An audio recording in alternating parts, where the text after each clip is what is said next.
Namanya Dinda. Seorang siswi kelas 2 SMA yang dikenal sebagai anak yang pintar, rajin, dan punya sikap yang menyenangkan. Ia bukan tipe murid yang menonjol karena kecantikan atau gaya hidup, tapi karena sikap ramah dan tutur katanya yang sopan, banyak orang suka berteman dengannya. Dinda juga aktif dalam kegiatan sekolah. Ia tergabung dalam ekstrakurikuler jurnalistik dan pernah mewakili sekolah dalam lomba menulis tingkat kota. Meskipun sibuk, ia tidak pernah meninggalkan pelajaran. Nilainya selalu stabil dan masuk dalam 5 besar di kelas. Di antara semua kelebihan itu, Dinda juga dikenal sebagai pacar Raka. Raka adalah siswa kelas 2 juga, seangkatan dengan Dinda, dan cukup populer di sekolah. Ia punya penampilan yang menarik, jago main basket, dan yang paling membuatnya disegani adalah karena ia terpilih menjadi ketua OSIS. Banyak cewek di sekolah mengidolakan Raka. Tapi Raka sudah punya pacar, dan pacarnya adalah Dinda. Banyak yang bilang hubungan mereka seperti pasangan ideal. Dinda yang kalem dan cerdas, Raka yang aktif dan karismatik. Meskipun mereka berasal dari dua dunia yang berbeda, mereka justru saling melengkapi. Awal mula hubungan mereka dimulai sejak kelas 1, waktu MOS atau masa orientasi sekolah. Raka yang saat itu jadi panitia OSIS sempat memperhatikan Dinda karena sikapnya yang tenang dan tidak ikut-ikutan ramai. Setelah kegiatan MOS selesai, Raka mulai mendekati Dinda dengan cara yang halus. Ia tidak langsung menyatakan perasaan, tapi sering membantu Dinda, memberi catatan pelajaran, dan kadang mengajak ngobrol saat istirahat. Dinda yang awalnya ragu lama-kelamaan merasa nyaman. Apalagi Raka tidak seperti cowok kebanyakan yang hanya pandai merayu. Ia benar-benar menunjukkan rasa sayangnya lewat tindakan, bukan sekadar kata-kata manis. Hubungan mereka mulai resmi saat naik ke kelas 2. Mereka tidak pernah mengumumkan secara langsung, tapi semua teman tahu bahwa mereka pacaran. Dinda dan Raka sering pulang bareng, duduk berdekatan saat ada kegiatan sekolah, dan saling menyemangati di media sosial. Tapi yang membuat hubungan mereka terlihat sehat adalah karena mereka tetap fokus pada tujuan masing-masing. Raka dengan tugas OSIS-nya, Dinda dengan prestasi akademiknya. Mereka saling mendukung, tidak posesi, dan selalu terlihat dewasa dalam menjalani hubungan. Namun, di balik hubungan yang terlihat sempurna itu, ada satu orang yang memendam rasa iri dan luka yang tidak diketahui siapapun. Namanya Tika. Ia adalah sahabat dekat Dinda sejak awal masuk sekolah. Mereka duduk sebangku, sering belajar bareng, dan bahkan saling bertukar rahasia. Tika termasuk orang yang periang, sedikit cerewet, dan selalu tahu perkembangan gosip terbaru di sekolah. Tapi ia juga setia, dan karena itulah Dinda merasa nyaman berteman dengannya. Masalahnya, Tika juga menyukai Raka. Sejak awal, sebelum Dinda jadian dengan Raka, Tika sudah lebih dulu menyimpan rasa. Ia sering cerita bahwa cowok seperti Raka adalah tipe idealnya. Tampan, pintar, aktif, dan punya masa depan cerah. Tapi karena Dinda tidak tahu bahwa Tika punya perasaan itu, ia tidak merasa bersalah ketika akhirnya menerima Raka. Justru saat Dinda menceritakan tentang Raka dan bagaimana cowok itu mendekatinya, Tika terlihat sangat mendukung. Ia bahkan beberapa kali membantu Dinda untuk mempersiapkan kejutan ulang tahun untuk Raka. Semua terlihat baik-baik saja. Tidak ada tanda-tanda bahwa Tika menyimpan rasa cemburu. Namun yang Dinda tidak tahu, setiap kali ia bercerita soal hubungannya dengan Raka, hati Tika terasa seperti ditusuk. Ia tidak bisa berkata jujur. Ia memilih menjadi pendengar yang baik, padahal dalam hatinya ia menangis. Tika merasa bahwa ia adalah orang yang lebih cocok untuk Raka. Ia juga aktif di organisasi, punya banyak teman, dan lebih terbuka secara emosional. Tapi kenyataannya, cowok yang ia sukai justru memilih sahabatnya sendiri. Itu yang membuatnya sakit dan perlahan menumbuhkan rasa iri. Dari rasa iri itu, mulai muncul niat-niat kecil yang awalnya mungkin tidak disadari oleh Tika sendiri. Ia mulai lebih sering mencari alasan untuk berada di dekat Raka. Misalnya pura-pura ingin membicarakan tugas OSIS atau kegiatan sekolah, padahal tujuannya hanya ingin ngobrol lebih lama dengan Raka. Ia juga mulai memperhatikan kebiasaan Raka, seperti makanan kesukaannya, lagu Aurit, dan cara berbicara. Semua itu ia pelajari diam-diam agar bisa membuat Raka nyaman saat bersamanya. Dinda yang polos tidak menyadari perubahan sikap sahabatnya itu. Ia tetap percaya pada Tika. Bahkan saat ada gosip bahwa Tika sering bersama Raka saat Dinda tidak ada, Dinda hanya tersenyum dan berkata bahwa Tika adalah sahabat yang bisa dipercaya. Ia tidak ingin berpikiran buruk, apalagi mencurigai orang yang sudah ia anggap seperti saudara sendiri. Tapi Raka mulai berubah. Ia tidak seantusias dulu saat bersama Dinda. Ia lebih sering sibuk dengan alasan kegiatan OSIS, jarang membalas pesan, dan kadang terlihat tidak fokus saat diajak ngobrol. Dinda mulai merasa ada yang aneh, tapi ia berusaha memaklumi. Mungkin Raka memang sedang sibuk. Mungkin ia sedang lelah. Mungkin ini hanya masa jenuh dalam hubungan mereka. Yang ia tidak tahu, di balik semua alasan itu, perlahan hati Raka mulai beralih. Ia merasa nyaman saat berbicara dengan Tika. Tika yang selalu bisa membuatnya tertawa, yang bisa memahami kesibukannya, dan yang tidak pernah marah ketika ia sibuk. Perlahan, tanpa sadar, Raka mulai membandingkan Dinda dan Tika. Dan perbandingan itu membuat posisinya sebagai pacar Dinda menjadi goyah. Disinilah awal dari semua konflik yang sebenarnya. Dari luar, semua terlihat sempurna. Dinda dan Raka seperti pasangan ideal. Tika dan Dinda seperti sahabat sejati. Tapi dari dalam, ada jurang dalam yang sedang digali oleh rasa iri, cemburu, dan keinginan tersembunyi yang sebentar lagi akan menghancurkan semuanya. Awalnya, Tika hanya menyimpan perasaannya sendiri. Ia tidak pernah menunjukkan rasa sukanya pada Raka secara langsung. Ia tahu diri bahwa Raka sudah jadi milik sahabatnya. Lagi pula, Dinda terlalu baik untuk dikhianati. Tapi lama-kelamaan, perasaan yang dipendam itu tumbuh makin dalam. Tika mulai merasa bahwa dirinya lebih pantas untuk Raka. Ia mulai melihat hubungan Dinda dan Raka bukan sebagai sesuatu yang manis, tapi sebagai sesuatu yang salah. Dalam hatinya, muncul kalimat-kalimat seperti, seandainya dulu aku yang lebih cepat mendekati Raka, atau kenapa harus Dinda, padahal aku juga bisa jadi cowok terbaik untuk dia. Perasaan itu makin kuat ketika Tika mulai sering berinteraksi dengan Raka, entah karena tugas OSIS, kelompok belajar, atau kegiatan sekolah lainnya. Setiap kali mereka bicara, Tika merasa ada koneksi. Ia merasa nyaman dan merasa Raka juga meresponsnya dengan cara yang berbeda. Ada senyum kecil, ada tatapan yang membuat jantungnya berdebar. Padahal itu bisa saja hanya perasaan Tika sendiri. Tapi begitulah cinta yang dipendam diam-diam, ia bisa membutakan logika dan membuat imajinasi terlihat nyata.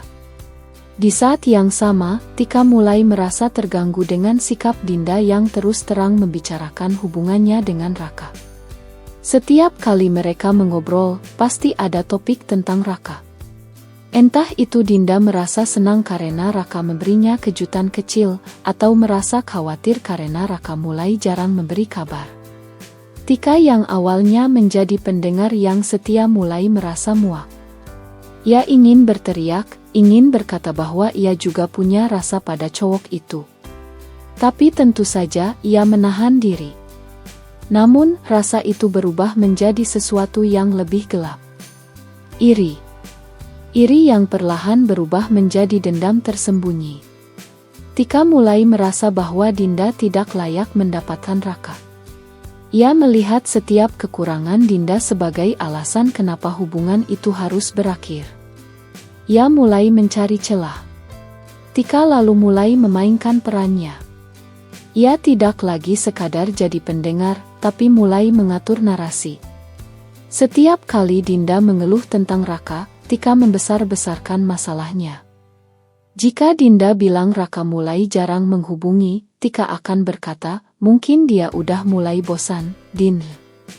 Kalau Dinda bilang Raka berubah, Tika akan menimpali, kamu terlalu baik, Din, jangan sampai kamu cuma jadi cadangan dia.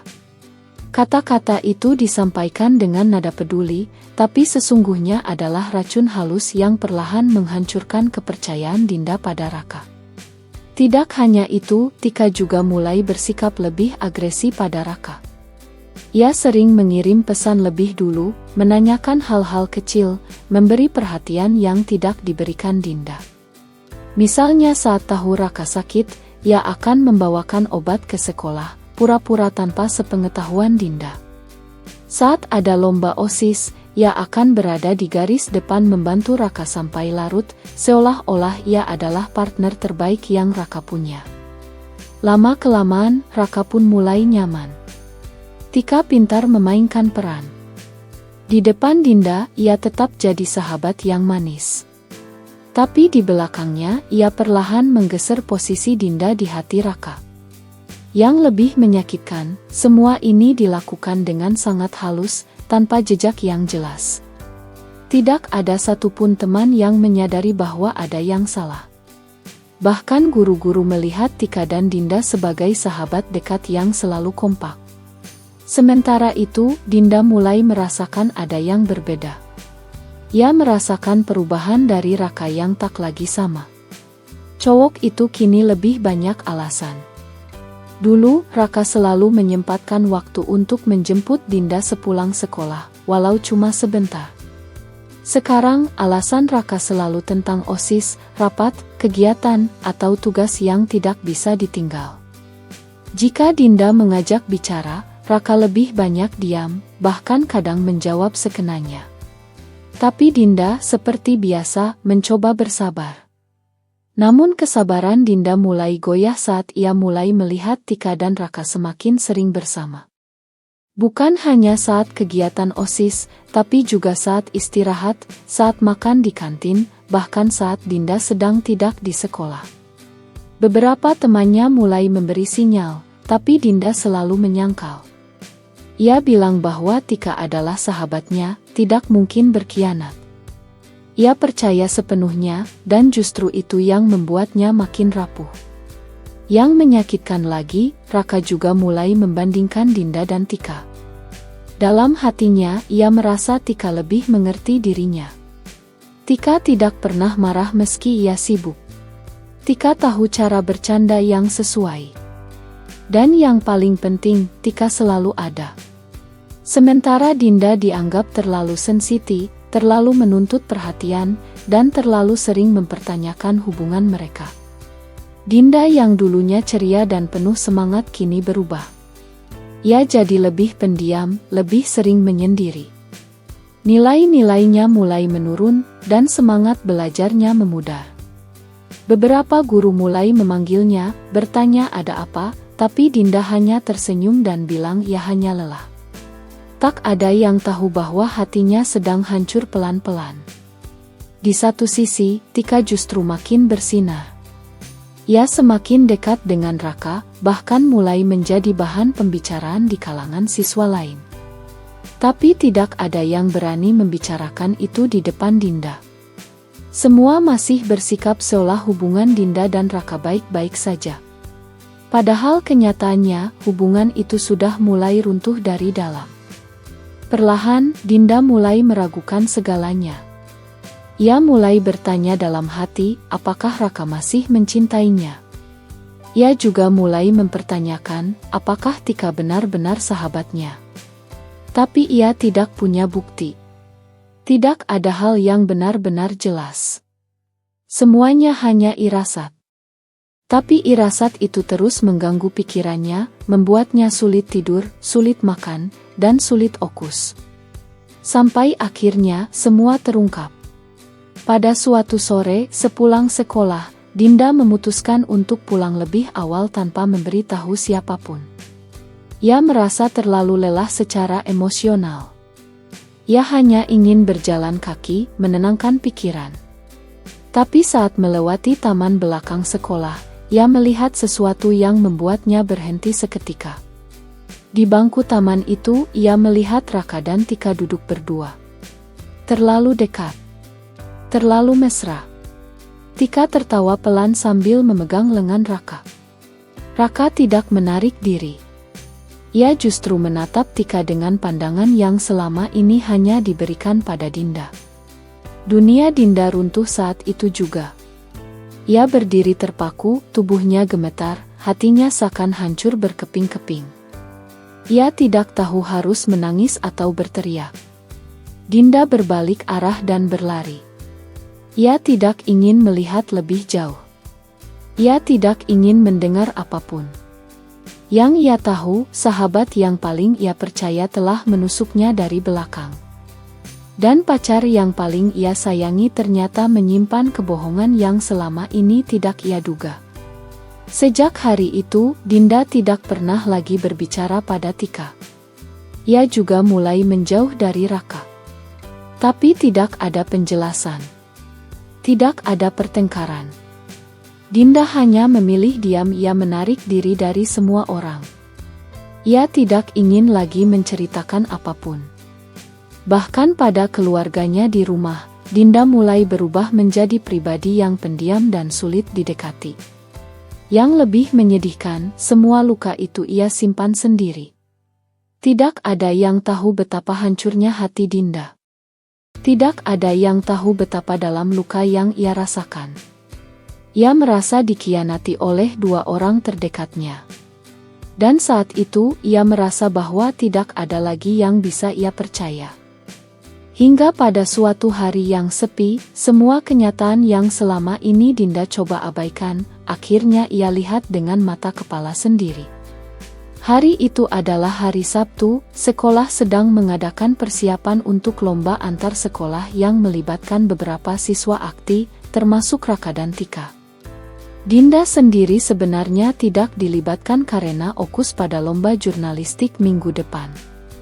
Tapi entah kenapa, hari itu ia memutuskan datang ke sekolah untuk mengambil buku yang tertinggal di ruang kelas. Langkahnya pelan saat menyusuri koridor. Sekolah begitu lengang, hanya ada beberapa orang yang sibuk latihan atau mempersiapkan dekorasi. Saat Dinda hendak naik ke lantai 2, ia melewati ruang OSIS yang pintunya terbuka sedikit. Dan disitulah ia melihatnya. Raka dan Tika duduk berdampingan.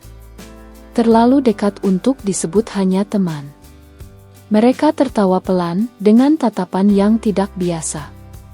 Dinda berdiri diam, tubuhnya seolah membeku. Ia mendengar suara Tika memanggil Raka dengan nada manja yang tak pernah ia dengar sebelumnya. Lalu tangan Raka menyentuh tangan Tika. Itu adalah momen di mana semua pertanyaan dalam kepala Dinda akhirnya terjawab. Rasa curiga, gelisah, dan takut yang selama ini menyesakkan dadanya, kini berubah menjadi kenyataan pahit yang tak bisa ditolak. Hatinya hancur. Seperti ada beban besar yang jatuh langsung ke dadanya. Tanpa suara, Dinda melangkah mundur dan pergi. Ia tidak tahu harus kemana. Ia bahkan tidak tahu apakah air mata sudah menetes atau belum. Yang ia tahu, dunia yang selama ini ia percaya telah mengkhianatinya. Dua orang yang paling ia sayangi dan percayai, ternyata menyimpan luka yang dalam di belakang punggungnya. Sejak hari itu, Dinda berubah. Ia tidak meledak. Ia tidak marah. Ia juga tidak mengungkit atau menuduh. Ia hanya diam, tapi diamnya bukan diam biasa. Diam yang penuh luka, penuh beban, dan penuh kehancuran. Dinda mulai jarang masuk sekolah.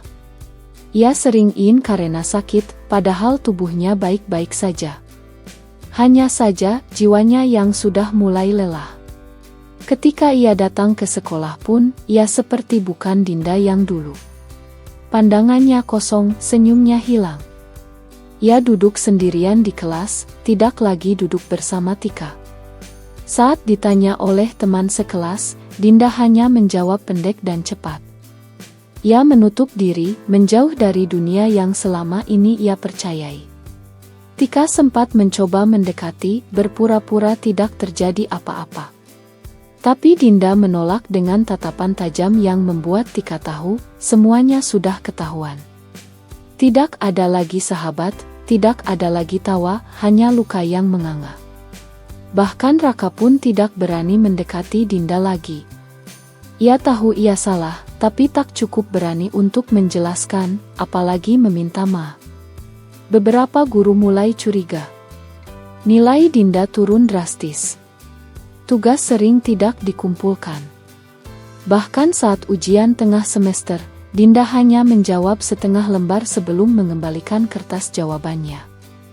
Beberapa guru mencoba memanggil dan menasihatinya, tapi Dinda selalu menjawab bahwa ia hanya sedang tidak fokus.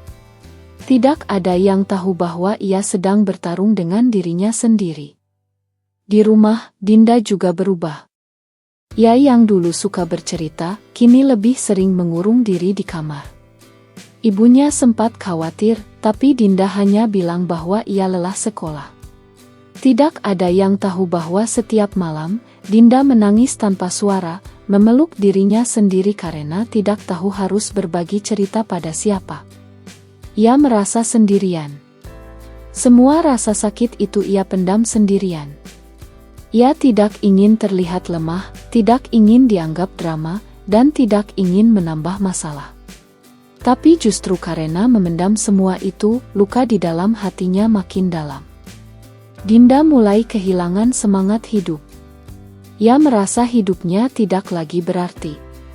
Ia mulai berpikir bahwa keberadaannya tidak dibutuhkan lagi oleh siapapun. Ia merasa gagal sebagai sahabat karena dibohongi. Gagal sebagai pacar karena tidak bisa menjaga cinta. Gagal sebagai manusia karena terlalu polos percaya pada orang lain. Ia mulai membenci dirinya sendiri. Saat di sekolah, Dinda hanya menunduk. Ia tidak lagi peduli dengan pelajaran, tidak peduli dengan siapa duduk di sebelahnya. Semua terlihat hambar. Seolah dunia sudah tidak memiliki warna. Bahkan hal kecil seperti langit biru atau suara tawa teman tidak lagi membuatnya merasa hidup. Wajah Dinda makin pucat. Matanya sering terlihat sembab. Tapi tak ada yang berani bertanya. Semua hanya melihat dari jauh, diam-diam berbisik, tanpa tahu bahwa Dinda sedang menghadapi badai besar sendirian. Tika dan Raka tetap menjalani hari mereka. Meskipun perasaan bersalah menghantui, tapi mereka berusaha menutupi dengan berpura-pura tidak terjadi apa-apa. Mereka bahkan mulai terlihat bersama di beberapa kesempatan. Dan hal itu makin menusuk hati Dinda yang hanya bisa menahan semuanya dalam diam. Beberapa teman dekat Dinda mulai menyadari perubahan sikapnya. Mereka sempat mengajak Dinda bicara, tapi Dinda selalu mengelak. Ia bilang semua baik-baik saja. Tapi dari sorot matanya, semua orang tahu bahwa Dinda tidak baik-baik saja. Sayangnya, tidak ada yang benar-benar mendesaknya bicara. Tidak ada yang cukup dekat untuk bisa menembus dinding luka yang sudah terlalu tebal. Hari demi hari berlalu. Tapi luka itu tak kunjung sembuh. Justru makin dalam. Dinda semakin jarang terlihat di sekolah. Ia hanya datang sesekali, lalu pulang cepat. Beberapa guru akhirnya memanggil orang tuanya dan menyarankan agar Dinda mendapat konseling. Tapi semua itu terlambat. Luka yang ia simpan sudah berubah menjadi kehampaan yang tidak bisa diobati dengan kata-kata. Dinda merasa tidak punya siapa-siapa. Tidak ada tempat pulang. Tidak ada hati yang bisa ia percaya. Ia benar-benar merasa kosong. Dan dari kekosongan itu lahir pikiran-pikiran gelap yang tidak seharusnya muncul. Sampai akhirnya, suatu hari, Dinda benar-benar tidak datang ke sekolah tanpa kabar. Teman-teman mengira ia hanya sakit biasa. Tapi sore harinya, kabar itu menyebar cepat di grup sekolah. Dinda ditemukan tidak bernyawa di sebuah tempat sepi dekat sungai belakang taman kota. Ia ditemukan oleh warga yang sedang berjalan pagi. Di samping tubuhnya, ditemukan surat tulisan tangan yang berisi curahan hati tentang rasa sakit, pengkhianatan, dan kehilangan harapan. Kabar itu mengguncang seluruh sekolah. Semua tidak percaya. Semua merasa kehilangan. Tapi semuanya juga terlambat. Tidak ada yang tahu bahwa di balik senyuman Dinda dulu, tersembunyi luka yang tidak tertolong. Dan kini, satu-satunya yang tersisa hanyalah penyesalan. Setelah kepergian Dinda, waktu terasa melambat bagi orang-orang yang pernah dekat dengannya. Sekolah tidak lagi sama. Suasana yang dulu ramai dengan tawa dan semangat kini berubah menjadi sunyi dan penuh penyesalan. Tidak ada lagi suara lembut Dinda saat menyapa guru, tidak ada lagi senyumannya yang menangkan teman-temannya. Seluruh sekolah terpukul oleh kabar itu, tapi tidak ada yang merasakan luka sedalam yang dirasakan oleh kedua orang tuanya. Sejak hari pemakaman, Ibu Dinda seperti kehilangan separuh jiwanya. Ia tidak banyak bicara. Hanya duduk di ruang tamu menatap foto Dinda yang kini terpajang besar di meja. Ia sering terlihat memeluk bantal kecil milik Dinda, memejamkan mata sambil menangis dalam diam. Ayah Dinda, yang dikenal tegas dan jarang menunjukkan emosi, kini setiap malam duduk sendirian di depan kamar Dinda yang tak lagi terbuka. Ia merasa gagal. Gagal menjadi sosok yang bisa melihat kepedihan anaknya. Ia ingat betul bagaimana Dinda beberapa kali terlihat murung, tapi ia hanya mengira itu hal biasa bagi remaja. Kini semua sudah terlambat. Di sekolah, bangku tempat Dinda biasa duduk tetap dibiarkan kosong. Tak ada satupun siswa yang berani mendudukinya. Bangku itu menjadi simbol. Simbol kehilangan dan simbol luka yang tak bisa dihapus. Guru-guru mulai menyadari pentingnya mengenali gejala stres dan tekanan mental pada siswa. Sekolah membuka layanan konseling terbuka setiap hari. Tapi ironisnya, semua kesadaran itu baru muncul setelah ada yang pergi. Sementara itu, kabar tentang penyebab kepergian Dinda mulai tersebar. Walaupun tidak pernah diumumkan secara resmi, semua orang tahu. Dari surat yang ditemukan, dari teman yang mulai bercerita, dari potongan kisah yang akhirnya terungkap.